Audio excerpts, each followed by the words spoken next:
Due to the Chainsaw Man movie being announced and the trailer coming out, I thought I might as well talk about Chainsaw Man. Specifically, the main antagonist for the entirety of part 1 of Chainsaw Man.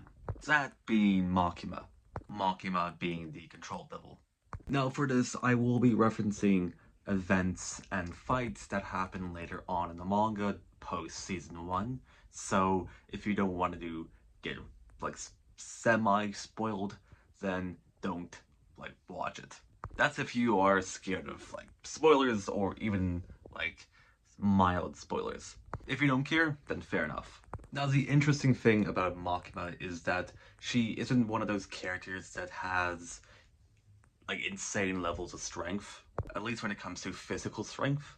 She's not like Goku or Ichigo or Saitama who uses not only abilities but their insane physical strength. But she does still have a lot of pretty impressive AP scaling. Just to go over some of the examples you can use, Makima has been shown at the end of part 1 to be able to go toe to toe with Denji for a good while. And with her telekinesis, she has been shown to actually do significant damage to Vegeta.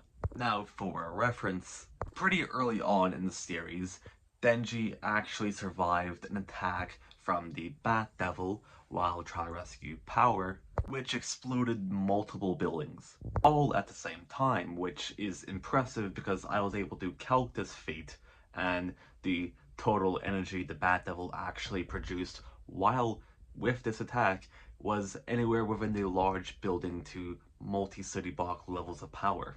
Denji being in the epicenter of this attack and actually survived it, meaning that he, at the very least, at the start of the series, scales to those levels. And he most likely got stronger throughout the entirety of part 1.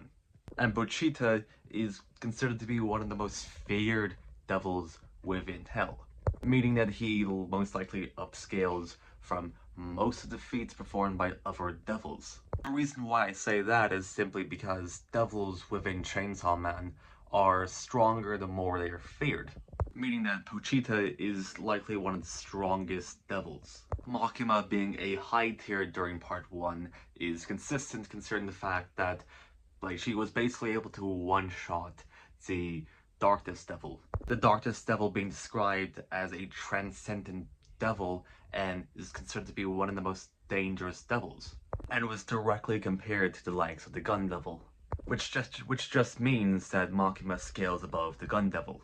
For reference, the Gun Devil at 80% was able to casually destroy large portions of cities, which I got within the multi-city block to town levels of power. And a 20% Gun Devil was able to destroy large portions of forests, which I got within the city block ranges of power, which would all scale to Makima.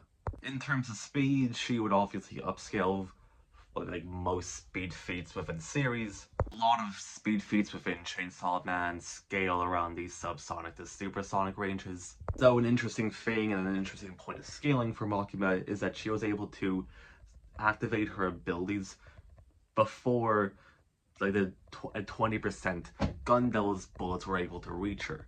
For reference, the Gun Devil's bullets were moving 500 kilometers in a single second, meaning that these bullets are massively hypersonic at the very least, meaning that Makima scales way above that considering she was able to, as I said, activate her abilities prior to those bullets reaching her. But as I said in the beginning of the video, Makima is more reliant on her abilities rather than her physical strength.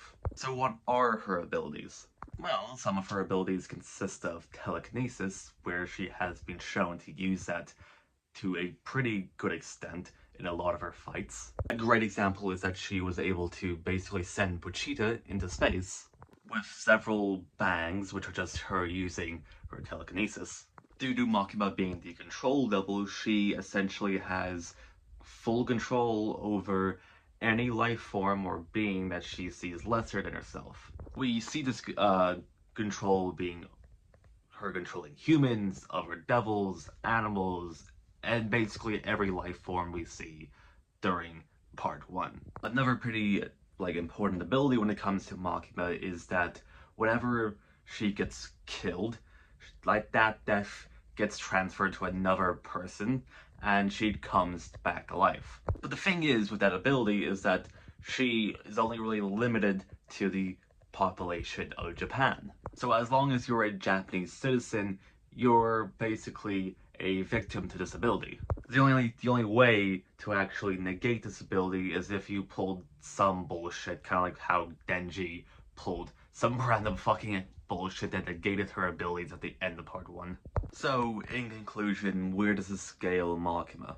Well, she's at the very least small town to town level via upscaling and around massively hypersonic at the very least, but she could scale higher via other calcs.